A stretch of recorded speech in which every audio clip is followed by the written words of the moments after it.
And other astronomers, they say there was a primordial explosion, an enormous bang billions of years ago, which flung all the galaxies into space. Well, let's take that just for the sake of argument and say that was the way it happened. It's like you took a bottle of ink and you threw it at a wall.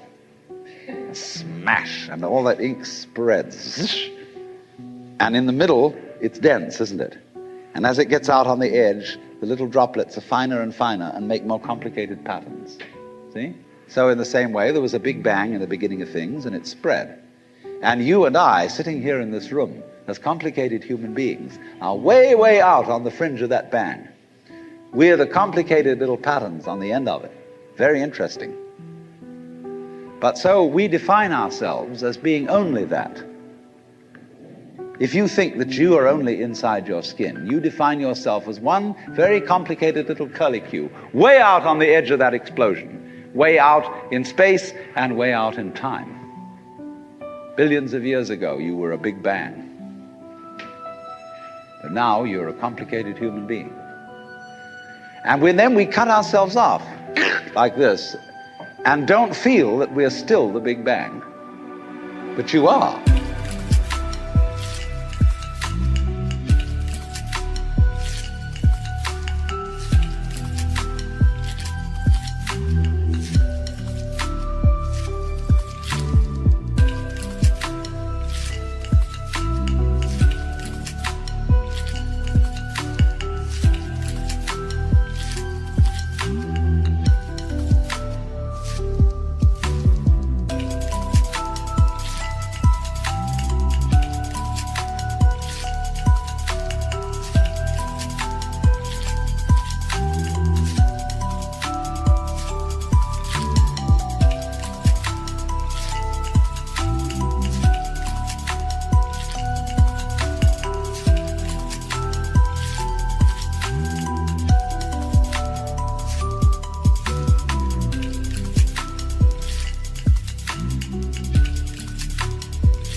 You are actually, if this is the way things started, if there was a Big Bang in the beginning, you're not something that is a result of the Big Bang on the end of the process. You are still the process. You are the Big Bang, the original force of the universe, coming on as whoever you are. See, when I meet you, I see not just what you define yourself as, Mr. So-and-so, Miss So-and-so, Mrs. So-and-so. I see every one of you as the primordial energy of the universe coming on at me in this particular way. I know I'm that too. But we've learned to define ourselves as separate from it. And so what I would call a kind of a basic problem we've got to go through first is to understand that there are no such things as things. That is to say, separate things or separate events. That is only a way of talking. And if you can understand this, you're going to have no further problems.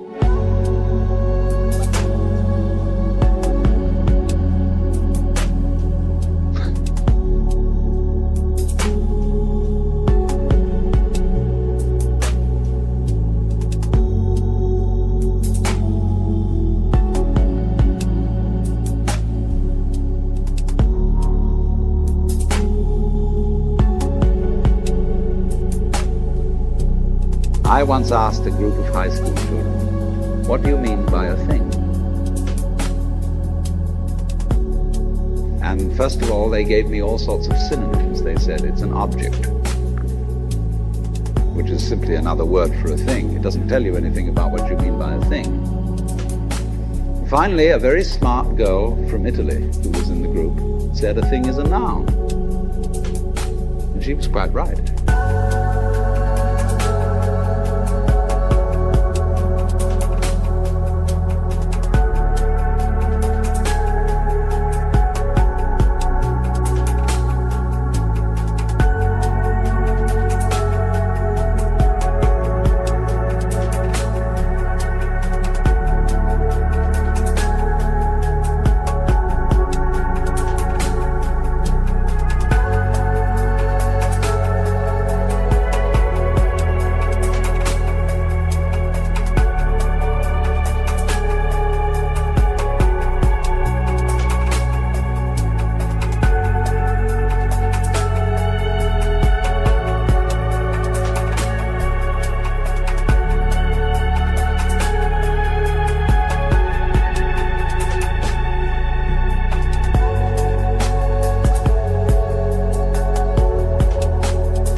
you should be doing it another way than you're doing it. I will be saying, now find out the way you must do it and go that way.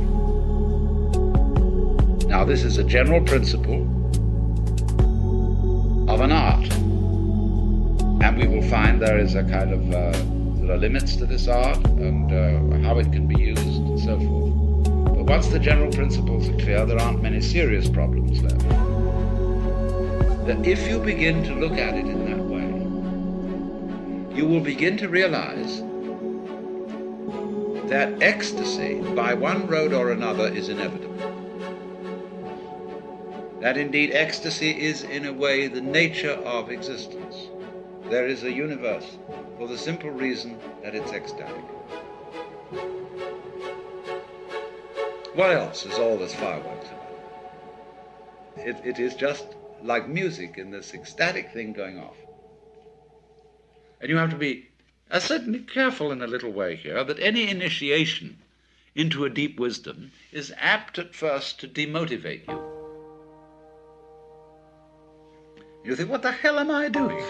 And all these projects, and building this up and that up, or doing something to save the world, or so on and so forth. Why, the whole thing is nonsense. Yes. If you stick there, that's what they call in Mahayana Buddhism the Pratyeka Buddha. That means the private Buddha, as distinct from Bodhisattva, who comes back into everyday life, as they say, for the liberation of all other sentient beings. Because when you know that all this is all right anyway, and that the situation is inevitable ecstasy, I mean, you're going to get it one way or another. Then you say, well, what was all the fuss about? You know? The fact remains that a lot of people just don't know that, and are really hating life, not knowing how to handle hate.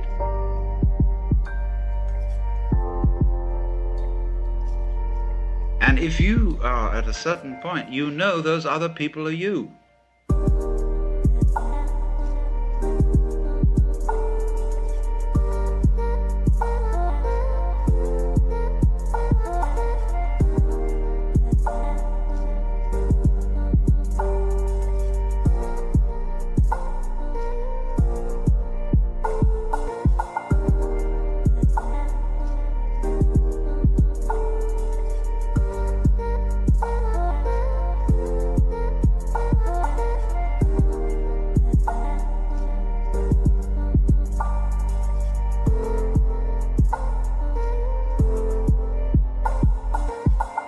They're like you had an extended body and all these were nerve ends on the end of it, you see. However, you know also that you can't really show them anything they don't already know, and won't be able to show them anything else until they know it.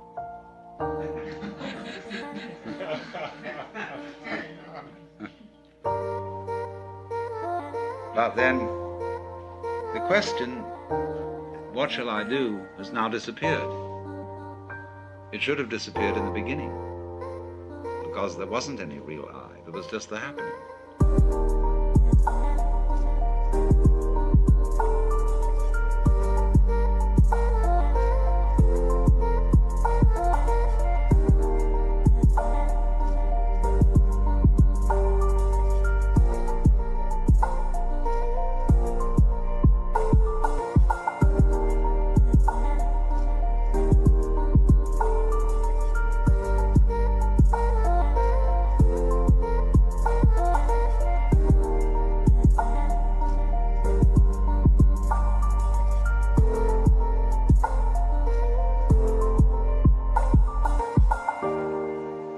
Therefore, here it is. We'll just call it this. And if you will feel the going on, which includes absolutely everything you feel,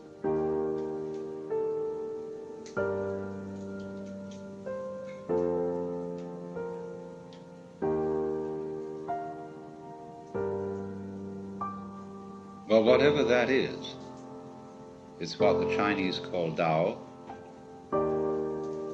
what Buddhists call suchness, or tathata. And it's a happening.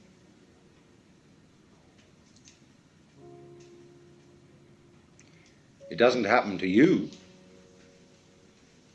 because where is that? You, what you call you, is part of the happening, or an aspect of it. It has no parts. It's not like a machine. And it's a little scary, because you'd say, well, who's in control around here? Why should there be anyone? Now, that's a very weird notion we have, that processes require something outside them to control them. It never occurred to us that processes could be self-controlling, even though we say to someone, control yourself. We can always, in order to think about self-control, we split a person in two, so that there's a you separate from the self that's supposed to be controlled. Well, how can that achieve anything? How can a noun start a verb? Yet it's a fundamental superstition that that can be done. So you have this process, which is quite spontaneous, going on. We call it life. It's controlling itself. It's aware of itself. It's aware of itself through you.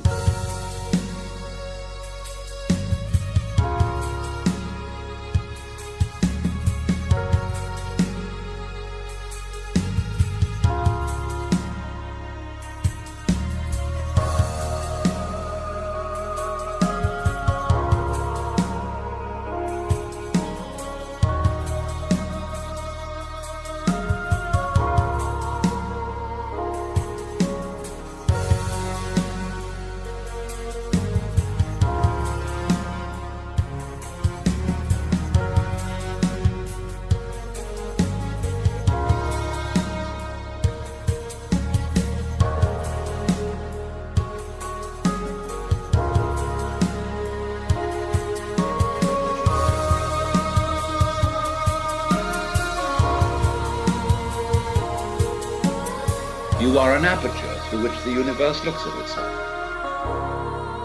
And because of it's the universe looking at itself through you, there's always an aspect of itself that it can't see.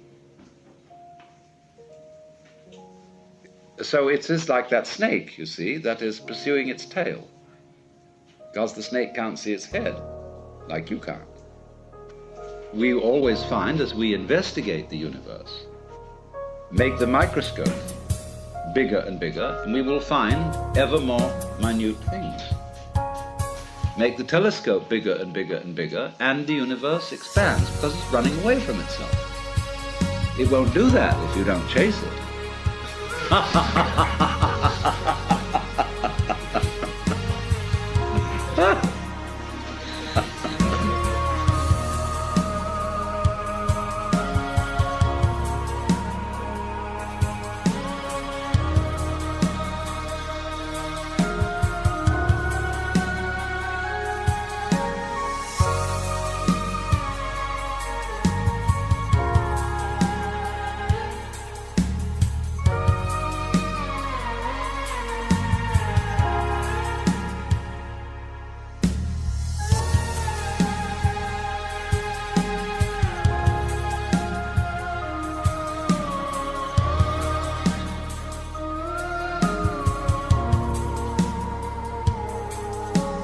So, it's very simple. You only have to understand that you can't do anything about it. And as they say in Zen, you cannot take hold of it, but you can't get rid of it. And in not being able to get it, you get it. So all these trials that gurus put their students through have as their ultimate object convincing you that you can't do anything. A guru gives people exercises, A, that are difficult but can be accomplished, and B, that are impossible. You'll always be hung up on the impossible ones, but the possible ones you will get a feeling of making progress, so that you will double your efforts to solve the impossible exercises. And then they range things in many, many ranks and levels through which you can advance. This stage of consciousness, that state of consciousness, or think of the degrees of masonry, or so on. Ranks in learning things, the different belts you get in judo and all that kind of jazz. You can do that. And it gives people the sense of competing with themselves or even with others, because of the feeling inside that there is just something I'm missing. And of course, if you are learning any sort of skill and you haven't perfected the skill, there is indeed something you're missing. But in this thing that we're talking about, that isn't true. Because you, as the Buddhists say, are Buddhas from the very beginning.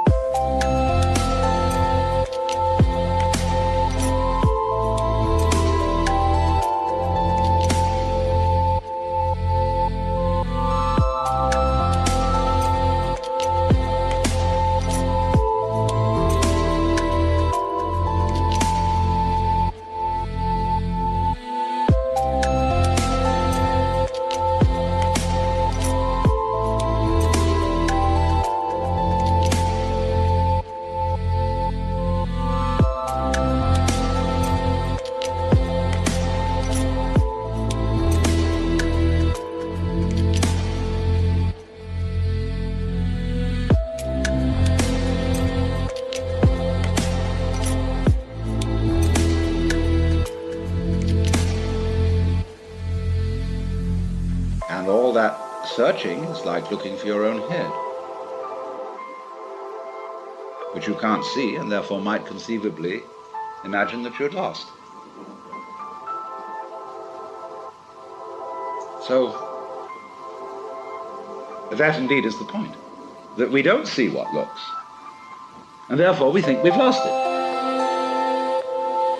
And so we're in search of the self, the Atman.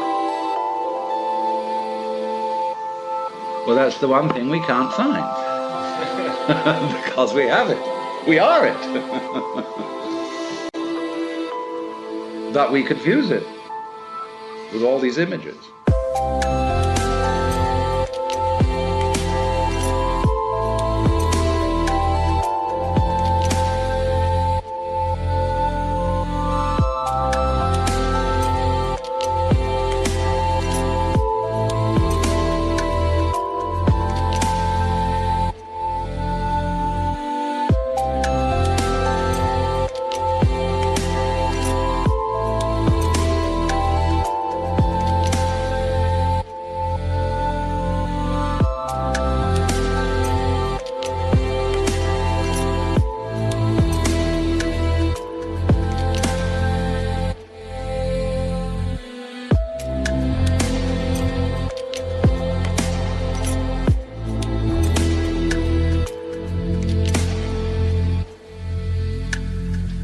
For one thing, the idea of a difference between matter and spirit. This idea doesn't work anymore. Long, long ago, physicists stopped asking the question, what is matter? They began that way. They wanted to know, what is the fundamental substance of the world? And the more they asked that question, the more they realized they couldn't answer it. Because if you're going to say what matter is, you've got to describe it in terms of behavior. And that is to say, in terms of form, in terms of pattern. You tell what it does. You describe the smallest shapes of it that you can see. Atoms, electrons, protons, mesons, all sorts of sub-nuclear particles. But you never arrive at the basic stuff, because there isn't any.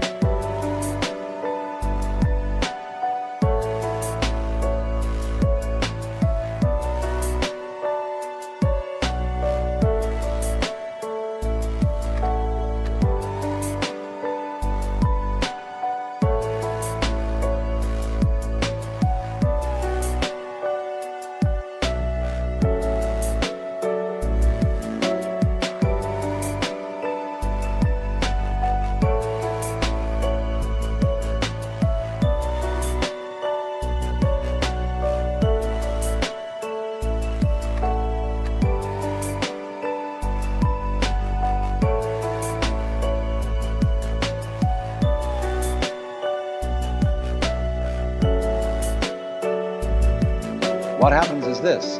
Stuff is a word for the world as it looks when our eyes are out of focus. Fuzzy. Stuff, the idea of stuff is that it's undifferentiated, it's some kind of a goo. And when your eyes are not in sharp focus, everything looks fuzzy.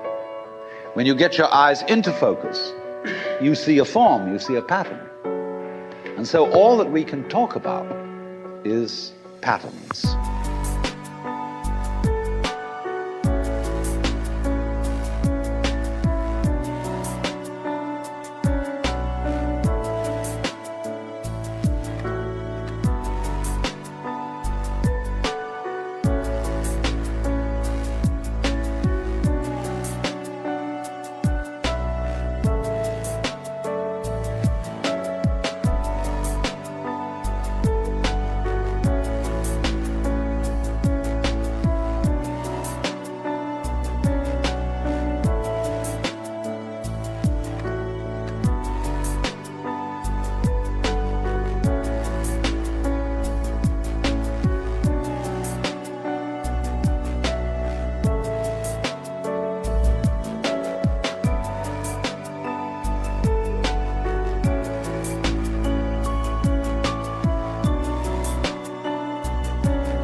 If there is any such thing at all as intelligence and love and beauty, well, you found it in other people. In other words, it exists in us as human beings. And as I said, if it is there in us, it is symptomatic of the scheme of things. We are as symptomatic of the scheme of things as the apples are symptomatic of the apple tree or the rose of the rose bush. The earth is not a big rock infested with living organisms, any more than your skeleton is bones infested with cells. The earth is geological, yes, but this geological entity grows people. And our existence on the earth is a symptom of the solar system and its balances, as much as the solar system in turn is a symptom of our galaxy. And our galaxy in its turn is a symptom of the whole company of galaxies. Goodness only knows what that's in.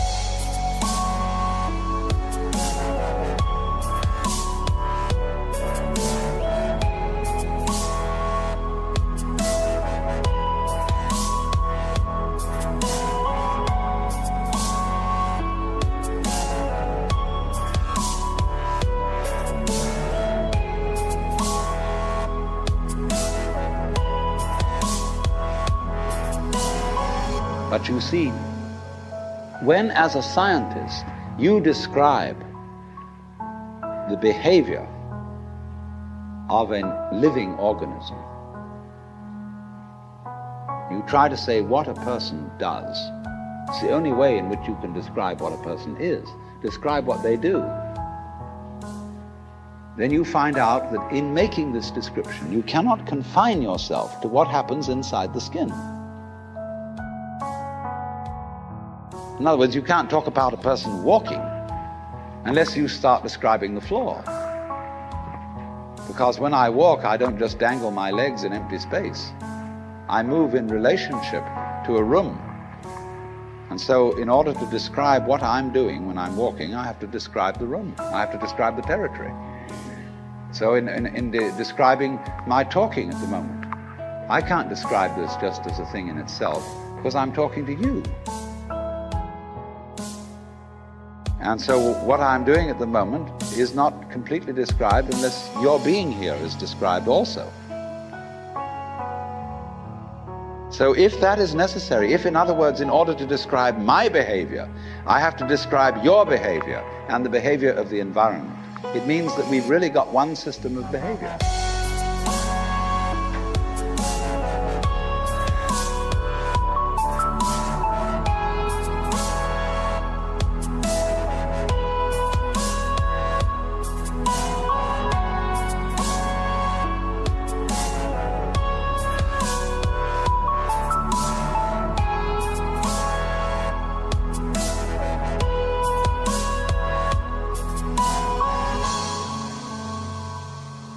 That what I am involves what you are. I don't know who I am unless I know who you are. And you don't know who you are unless you know who I am. There was a wise rabbi once said, if I am I because you are you, and you are you because I am I, then I am not I and you are not you. In other words, we're not separate. We define each other. We're all backs and fronts to each other.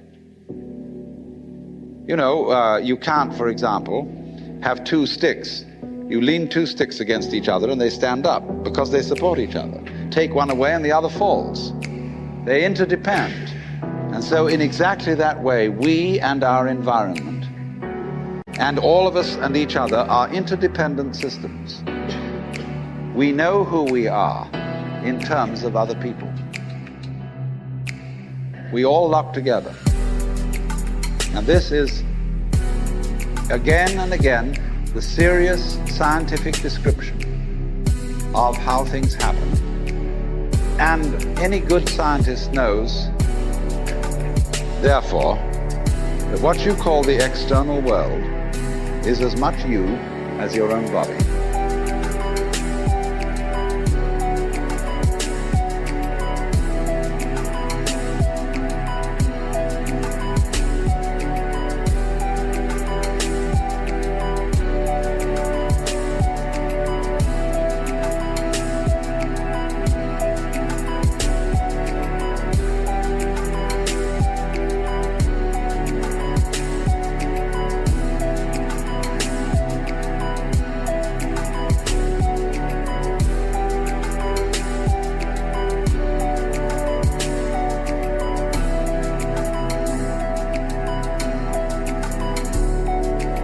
Your skin doesn't separate you from the world, it's a bridge through which the external world flows into you, and you flow into it.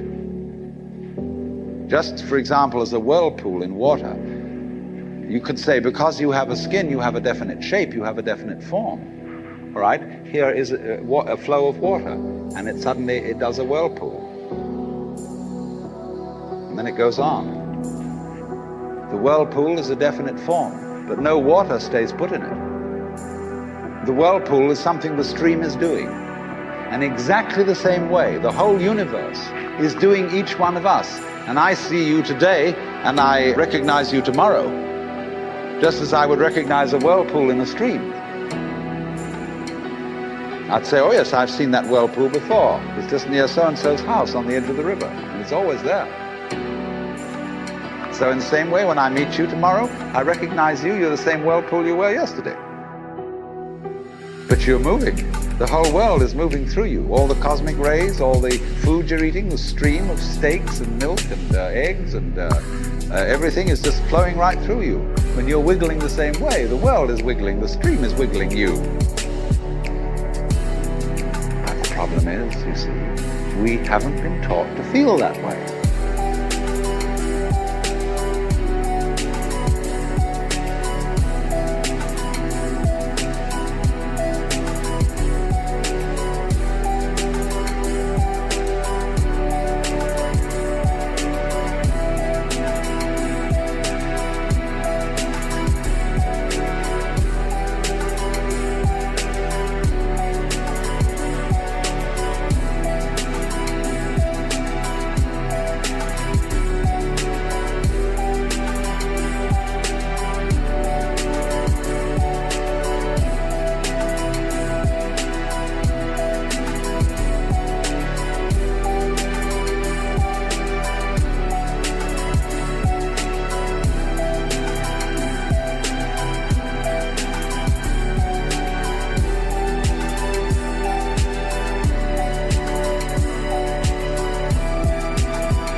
What do I want? The answer is, I don't know. When Bodhidharma was asked, who are you? Which is another form of the same question. He said, I don't know. Planting flowers to which the butterflies come. Bodhidharma says, I know not. I don't know what I want. Well, when you don't know what you want, you've reached the state of desirelessness. When you really don't know. You see, there's a beginning stage of not knowing, and there's an ending stage of not knowing. In the beginning stage, you don't know what you want because you haven't thought about it, or you've only thought superficially. Then when somebody forces you to think about it and go through and say, yeah, I think I'd like this, I think I'd like that, I think I'd like the other, that's the middle stage. Then you get beyond that. Say, is that what I really want? In the end you say, no, I don't think that's it. I might be satisfied with it for a while, and I wouldn't turn my nose up at it. But it's not really what I want. Why don't you really know what you want? 2 reasons that you don't really know what you want. Number 1, you have it. Number 2, you don't know yourself, because you never can. The Godhead is never an object of its own knowledge. Just as a knife doesn't cut itself, fire doesn't burn itself, light doesn't illumine itself. It's always an endless mystery to itself. I don't know. And this I don't know, uttered in the infinite interior of the spirit, this I don't know is the same thing as I love, I let go, I don't try to force or control. It's the same thing as humility. And so the Upanishads say, if you think that you understand Brahman, you do not understand. And you have yet to be instructed further.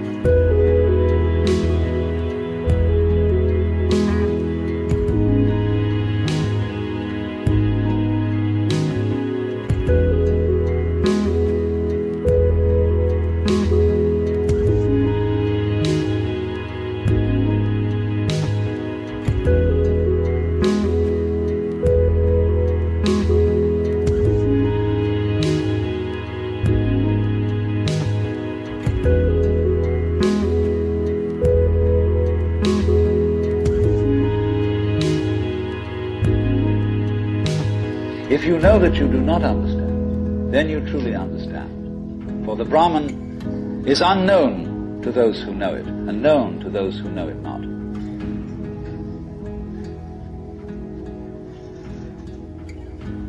And the principle is that any time you, as it were, voluntarily let up control, in other words, cease to cling to yourself, you have an access of power. Because you're wasting energy all the time in self-defense, trying to manage things, trying to force things to conform to your will. The moment you stop doing that, that wasted energy is available. And therefore you are, in that sense, having that energy available, you are one with the divine principle. You have the energy. When you're trying, however, to act as if you were God, that is to say, you don't trust anybody and you're the dictator and you have to keep everybody in line, you lose the divine energy. Because what you're doing is simply defending yourself.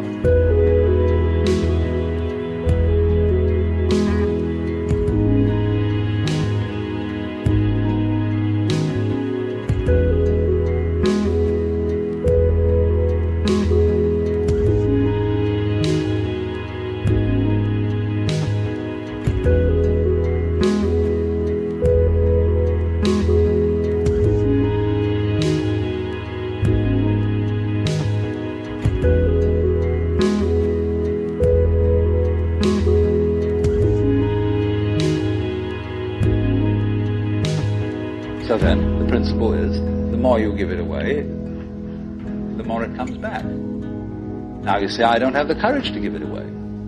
I'm afraid.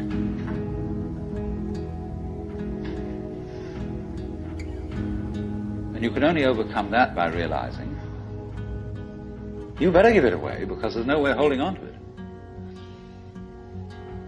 The meaning of the fact, you see, that everything is dissolving constantly, that we're all falling apart, we're all in a process of constant death, and that the world we hope men set their hearts upon turns ashes, or it prospers, and like snow upon the desert's dusty face, lighting a little hour or two is gone. You know, all that Omar Khayyam jazz. You know, the cloud-capped towers, the gorgeous palaces, the great globe itself, I, all which it inherits, shall dissolve, and like this insubstantial pageant faded, leave not a rack behind. All falling apart. Everything is. That's the great assistance to you. See, that fact that everything is in decay is your helper. That is allowing you that you don't have to let go, because there's nothing to hold on to. It's achieved for you, in other words, by the process of nature. So once you see that you just don't have a prayer, it's all washed up, and that you will vanish and leave not a rack behind, and you really get with that, suddenly you find you have the power, this enormous access of energy.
If you ever do momentarily slip into some sort of mystical experience, you become aware of this tremendous gamesmanship going on. And you see it as sort of continuous with all sorts of cosmic games that are going on, of creatures eating other creatures up, and the creatures that get eaten, of course, transform themselves into the creatures that eat them, and then in turn eat other creatures. And you see the whole hide-and-seek game going on, and then you realize very clearly that the state of development that you are in now is no better and no worse than anybody else's state. Because it's like space again. Which planet is in, or which star is in the best position? Well, it's all equal.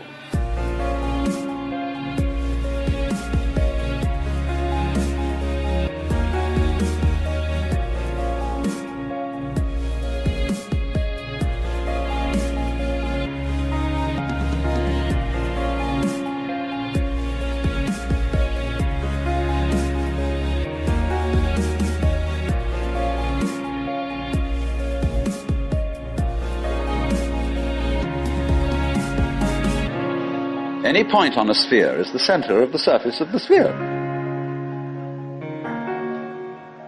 So, in the same way, everybody, in all his behavior, whatever he's doing, whether we call him from a certain point of view sick, or whether we call him healthy, whether we call him good or bad, neurotic, normal, psychotic, sane, all the manifestations are just like the leaves on the trees.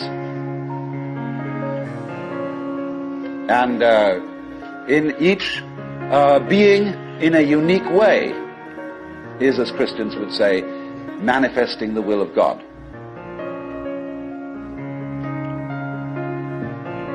So that really, from that point of view, there is nothing to do to attain Buddhahood. Nothing at all.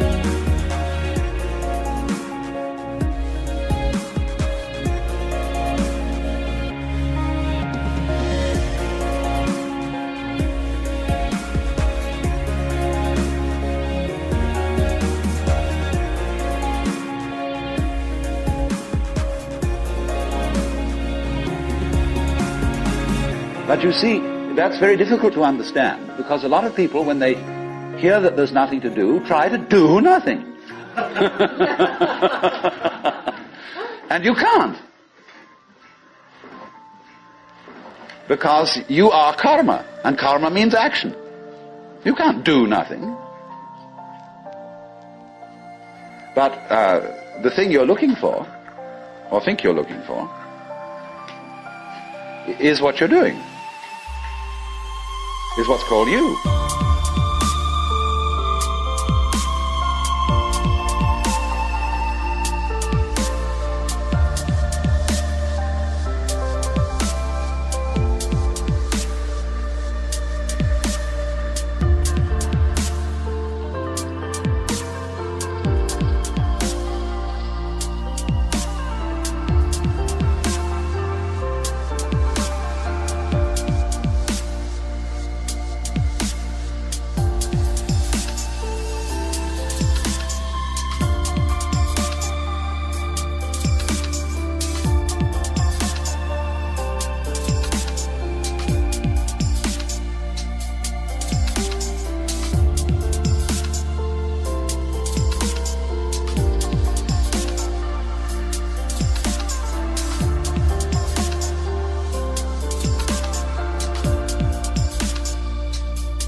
Only, of course, as we all know, we've got ourselves into the idea that oneself is so difficult to see.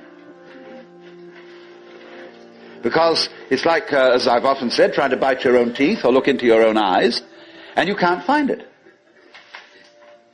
It's always behind. It's like your head is, from the optical point of view, a blank space. Neither light nor dark. It's right in the middle of everything.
And so, one of the great tricks of gurus is to set people looking for their heads.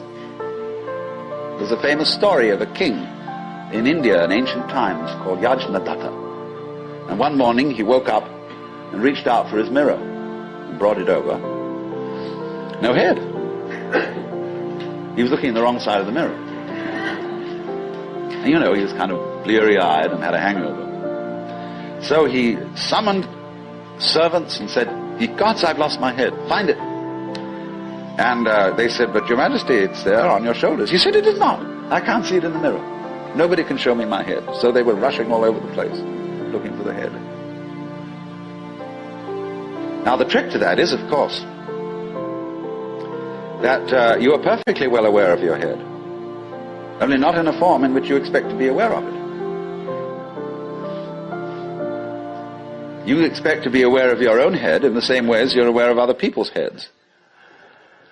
But that wouldn't be true of you, because you've got an inside view on your head. You have an outside view on other people's heads, because, of course, you're taking an inside point of view. But the way in which you are aware of your head is in terms of what you are seeing and hearing. Because all sights and all sounds are what the nerves inside your head are doing. That's how to be aware of one's head. You are aware, therefore, of yourself, the mysterious self that you have, in terms of experience. Because there isn't really any difference.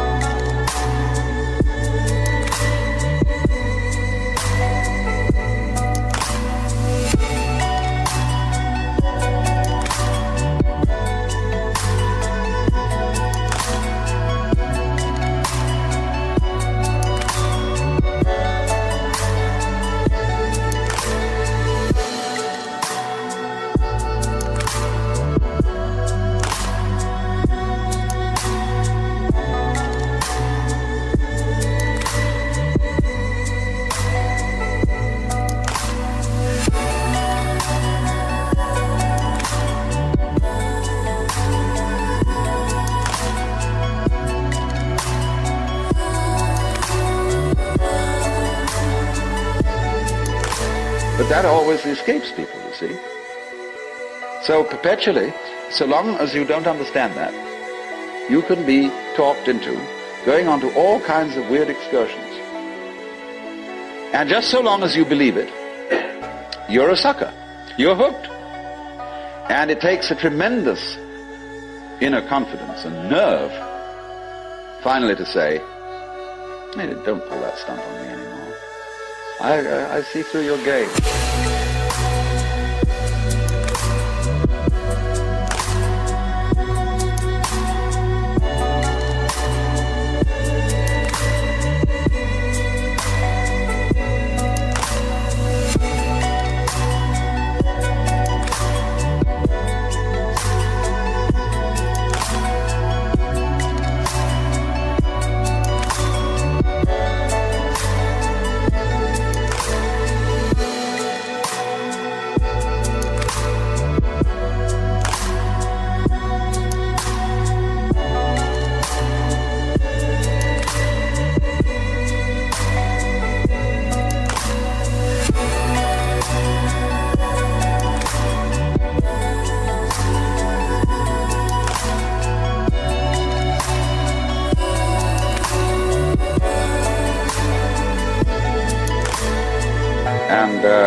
Because gurus are very clever at putting you down.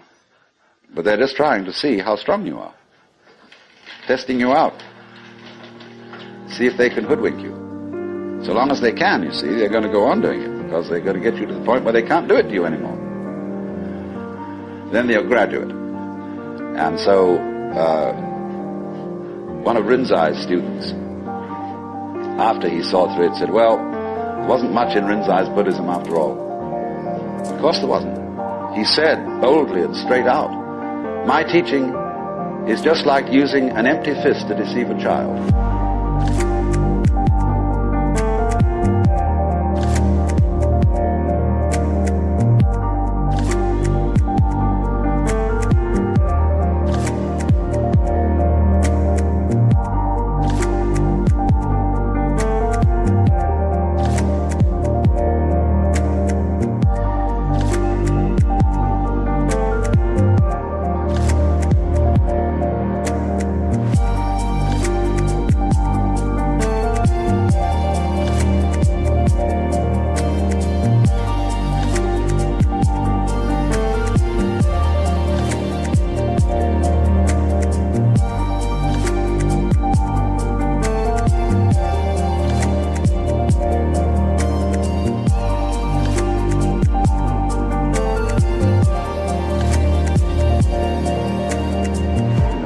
games with the child and pretend you've got something here. The child goes into all kinds of tizzy to get you to open your hand and show what it is, and then there's nothing. Fooled. So you can be fooled, as long as you can be fooled. When you can't be fooled, you don't ask the question anymore, because it's all become clear. It's all become clear that there is no puzzle about this universe.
What makes you think there are puzzles about this universe? Very simple reason. You're trying to explain it. And when you explain things, what do you mean by explanation? There are several meanings of explanation. There is really one basic meaning. But first of all, to be able to translate what is happening into terms of words or numbers. In other words, to describe. But a real explanation is not just a description. It's a description which enables us to control what we are describing. But didn't we see in the last session that to control the world is not really what we want to do?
So that if all explanations have as their function enabling us to control things, then maybe an explanation isn't what we wanted.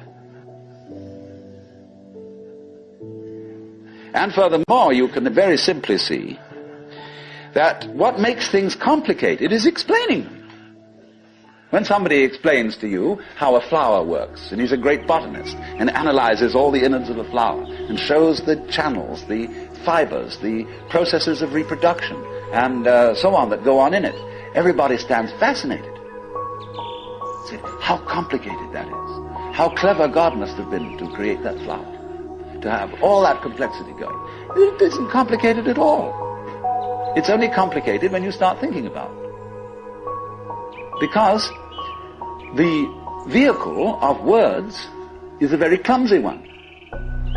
And when you try to talk about the processes of nature, what is complicated is not the processes of nature, but trying to put them into words.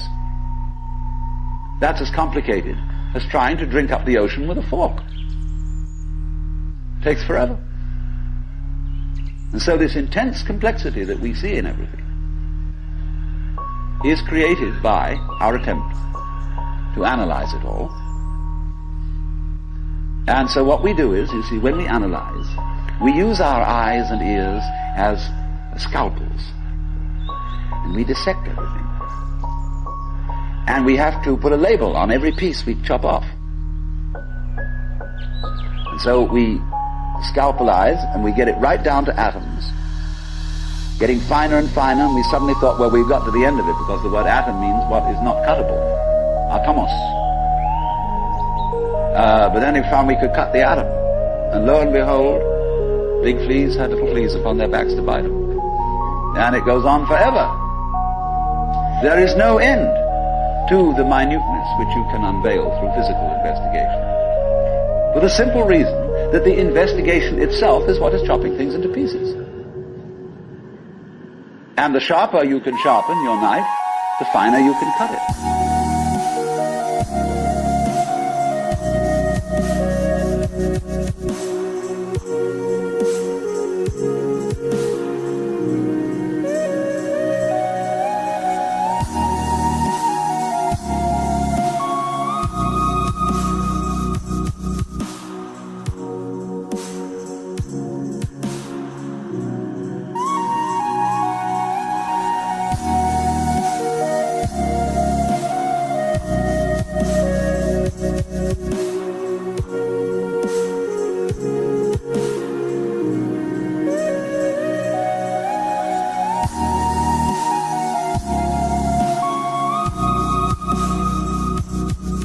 And the knife of the intellect is very sharp indeed. And the sophisticated instruments that we can now make, there's probably no limit to it. But in a way, all that is vain knowledge. In a way. Because you see, what it does is it gives you the illusion that you've solved your problems. When you have controlled certain things and you have solved certain problems, practical problems, you say, fine, more of that please. Let's go on solving problems. And then you do.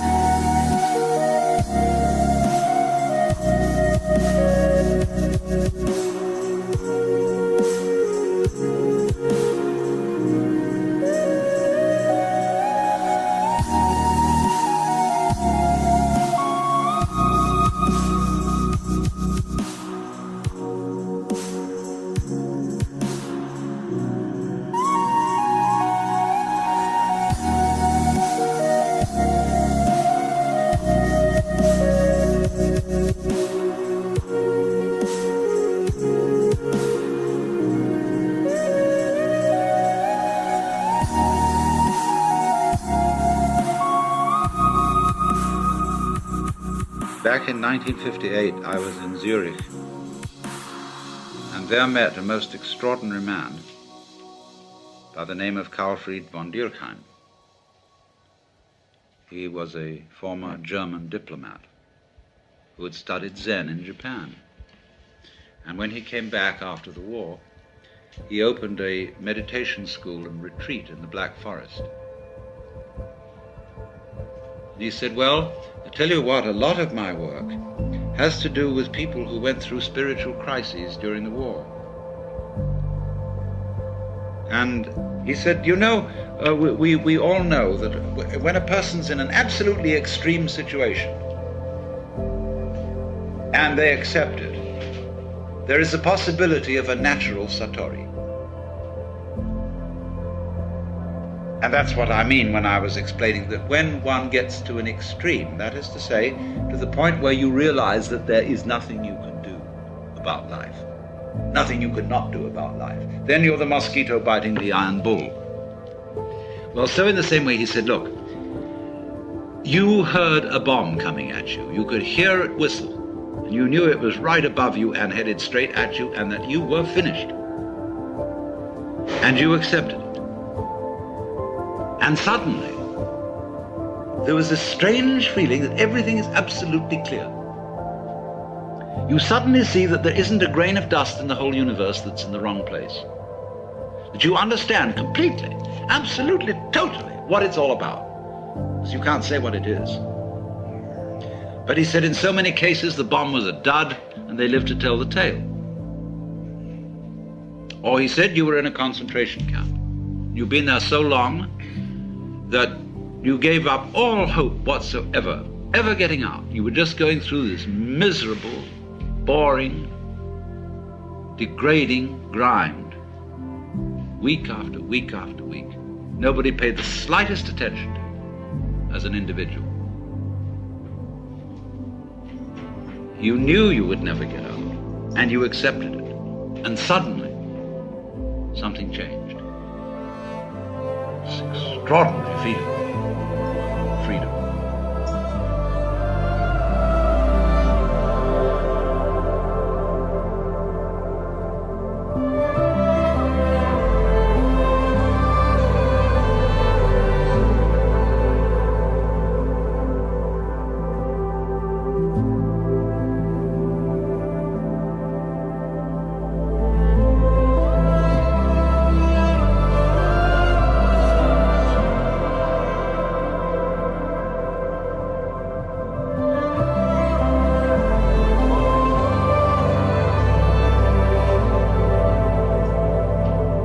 He said you were a displaced refugee. You had lost your family. You didn't know whether they even existed. You were miles from your home. You didn't know whether it existed. You had lost your job, your very identity. You were absolutely nowhere, and you accepted it. And suddenly, you were as light as a feather and free as the air. Now he said, so many people have had those experiences, and they talk about them to their families and friends, and they say, oh, well, you were under terrific pressure, and you probably had some hallucination, you know? Well, he said, I am showing those people that so far from having a hallucination, those were the few occasions in which they woke up. So, you see, this is always the opportunity presented by death. That if one can go into death with eyes open and have somebody help you, if necessary, to give up before you die, this extraordinary thing can happen. So that from your standpoint, in that position at that time, you would say, I wouldn't have missed that opportunity for the world. Now I understand why we die. The reason we die is to give us the opportunity to understand what life's all about. By letting go. Because then we come to a situation that the ego can't deal with. When we are no longer hypnotized by that, then our natural consciousness can see clearly what all this universe is for. So, therefore, we have missed this golden opportunity by institutionalizing death out of the way, instead of having a socially understood acceptance of death and rejoicing in death. Now, I could imagine that one person would want to rejoice in death in an entirely different way from another. Like, say, a wedding is a rite of passage. There are certainly some forms of celebrating a wedding which I would find a total bore and quite offensive. Other ways would be very good. I would enjoy it. So everybody, in other words, I'm not saying that you've got to get mixed up with a lot of people coming, laughing around you and giving you presents and cards and everything because you're going to die. But I'm only indicating a general thing, that the doctor, the ministers, the psychiatrists, and above all, us, really owe it to our friends to work out an entirely new approach to death. Because what has happened, you see, from earliest childhood, the child learned that great uncle was dying and saw the family put on long faces and say, oh, that's too bad. Even Christians who think they're going to go to heaven, you know, they get absolutely morbid, more so than anybody else, about death, because heaven, as they all know, is a very boring place.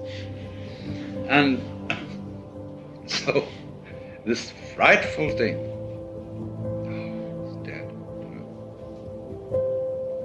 one understands that for the living,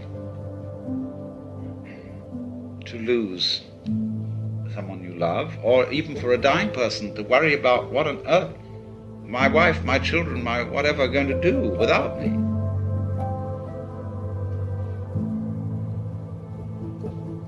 One can understand a certain worry in that. But nobody is indispensable.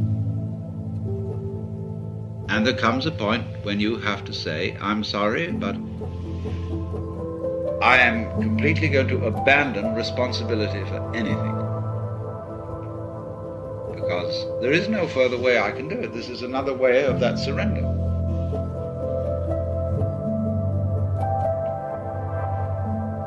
And then the curious thing that occurs is the moment all that is dropped, suddenly it dawns on you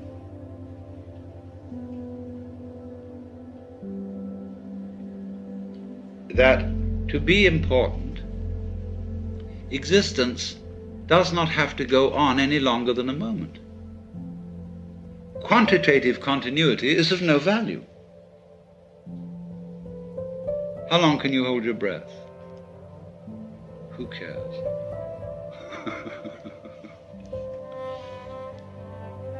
So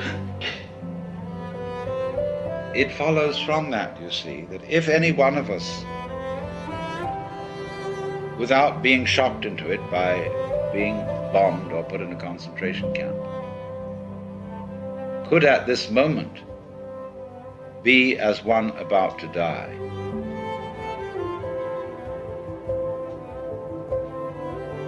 genuinely and honestly,